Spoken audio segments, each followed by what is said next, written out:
Sekarang lagi marak-maraknya orang ketangkep crazy rich yang dikatakan oleh masyarakat. Satu persatu mulai ditangkap kasus penipuan investasi bodong. Dan kebanyakan mereka ini yang sekarang lagi ketangkep karena binary option. Bermacam-macam lah itu. Ada Binomo, OctaFX, Olympic Trade, dan masih banyak lagi. Kasus aplikasi ilegal robot trading memeriksa bos robot trading Fahrenheit, Henry, penipuan berkedok robot trading di aplikasi Binomo, Fahrenheit, dan DNA Pro. 5 tersangka baru dalam kasus penipuan berkedok robot trading. Kasus robot trading yang dimana orang itu kabur membawa uang sampai triliunan rupiah. Nah, tahu gak sih kalian kalau Satgas Waspada Investasi itu pernah mengatakan bahwa total kerugian Indonesia dari investasi ilegal atau bodong sejak tahun 2011 hingga 2021 itu mencapai 117,4 triliun rupiah. Banyak banget kan? Nah, kenapa sih orang-orang ini bisa sampai ketipu gitu loh? Nah, simple. Karena banyak di antara orang-orang Indonesia ini yang tidak memiliki edukasi yang cukup mengenai investasi itu apa. Dan kemudian memang target dari investasi bodong ini adalah negara-negara yang masih berkembang. Salah satunya adalah Indonesia. Nah, jenis investasi bodong pun sebenarnya banyak banget ya. Mulai dari titip dana, robot trading, ikutan grup pom-pom, saham gorengan, atau bahkan sampai reksadana saham yang dikatakan ini legal. Tapi reksadana saham ini itu bisa menjanjikan return yang pasti. Nah, ini harus dicurigai juga teman-teman. Tapi dari sekian banyak jenis investasi bodong yang terjadi di 20 tahun terakhir, yaitu skema Ponzi. Skema Ponzi ini seperti misalnya get member dan kemudian kalian dapat komisi berapa persen. Kalau misalnya kalian masuk ambil paket A, kalian itu per bulan dapat berapa persen. Nah, skema Ponzi ini tuh juga bukan hanya dipakai di dalam kasus binary option, tapi banyak juga produk-produk yang memang menggunakan skema-skema seperti ini teman-teman. Tapi jenis ini tuh nggak akan sampai berhenti di sini, dan setelah ini aku jamin pasti masih banyak lagi investasi bodong yang akan muncul di Indonesia dan di dunia dengan strategi yang lebih pintar. Oleh sebab itu teman-teman, di video kali ini aku pengen bahas ciri-ciri investasi bodong agar kalian tidak menjadi salah satu korban dari investasi bodong ini. So, mari kita bahas di video kali ini.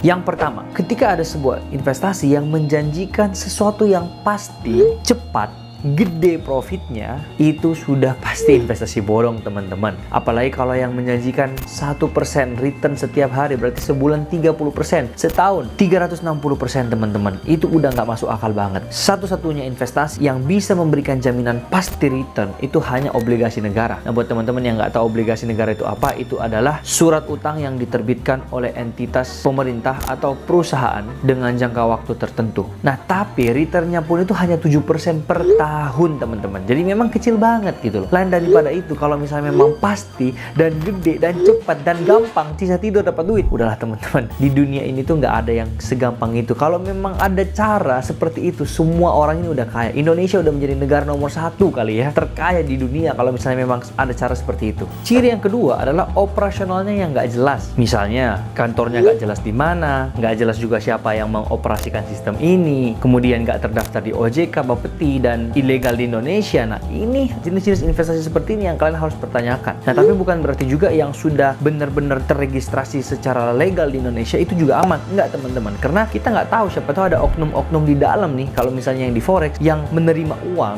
yang mau untuk dititipkan dana dan dia memutar uang walaupun menggunakan platform yang udah legal di Indonesia, tapi orang oknum inilah yang nanti menyebabkan kerugian kamu, karena dialah yang menjadi dalang dari investasi bodong tersebut. Jadi harus hati-hati juga teman-teman ya. Yang ketiga, investasi bodong ini biasanya menggunakan public figure yang banyak banget followersnya, tapi sebenarnya nggak ada hubungan sama sekali dengan investasi atau keuangan. Nah, teman-teman, kalau di posisiku, aku sangat memfilter yang namanya endorsementku, teman-teman. Bahkan akhir-akhir ini tuh banyak banget brand-brand yang mau masuk, tapi aku tolak. Kenapa, teman-teman? Karena mereka ini adalah brand-brand yang menawarkan kalian tuh titip dana, menaruh dana kalian ke mereka, dan dikatakan itu adalah investasi. Tapi investasinya di sini aneh banget, teman-teman. Mereka bisa menjanjikan return sampai 13% dalam sebulan. Gila nggak tuh teman-teman ya? Dan maksudnya jenis-jenis investasi itu beragam. Ada yang emas, ada yang properti, dan itulah yang membuat aku bener-bener, karena udah paham tentang hal ini dan aku nggak mau menjerumuskan followersku masuk, makanya aku nggak terima banyak teman-teman. Bukan berarti karena aku nggak mau uang ya, walaupun uang yang ditawarkan juga cukup gede, tapi no ya, aku lebih memprioritaskan keselamatan dari followersku, dan memang aku di sini murni untuk mengedukasi kalian biar lebih pintar lagi tentang dunia finance, bisnis, dan investasi. Nah, yang keempat, alur investasinya ini sangat-sangat kompleks dan banyak yang ditutup-tutupi, dirahasiakan. Misalnya kalau robot forex, cara kerjanya gimana Kak? Cara withdrawnya gimana? Ya udahlah, nggak usah tahu lah, ini udah mengatur algoritma dan lain sebagainya. Kalau udah seperti kompleks seperti itu harus dipertanyakan teman-teman ya.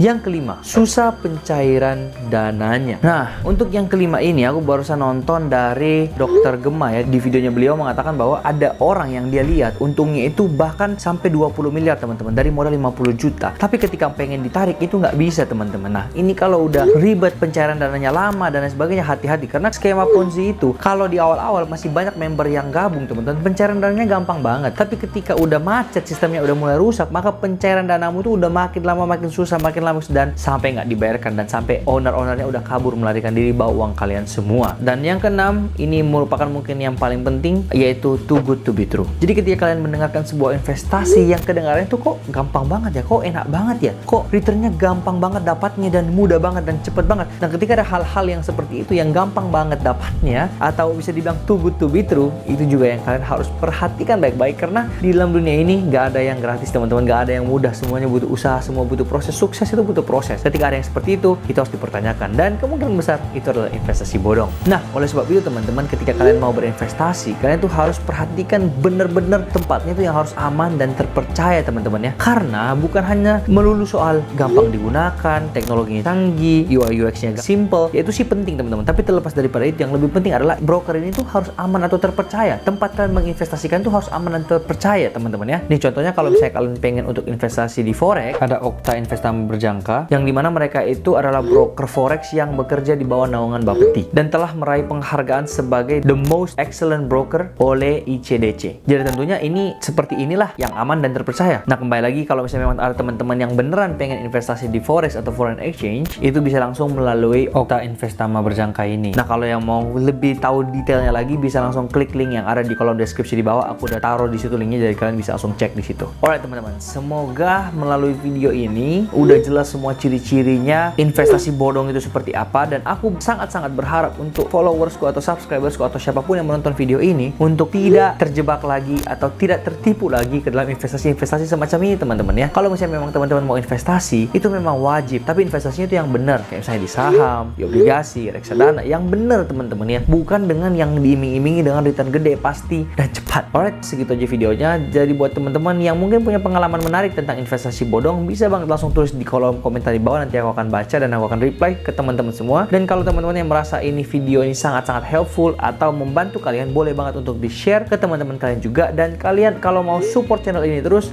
hanya sesimpel klik tombol subscribe. Oke, so seperti biasa, thank you for watching. See you in the next video. Saya Samuel Chris, mengundurkan diri dari tempat kejadian. Bye-bye!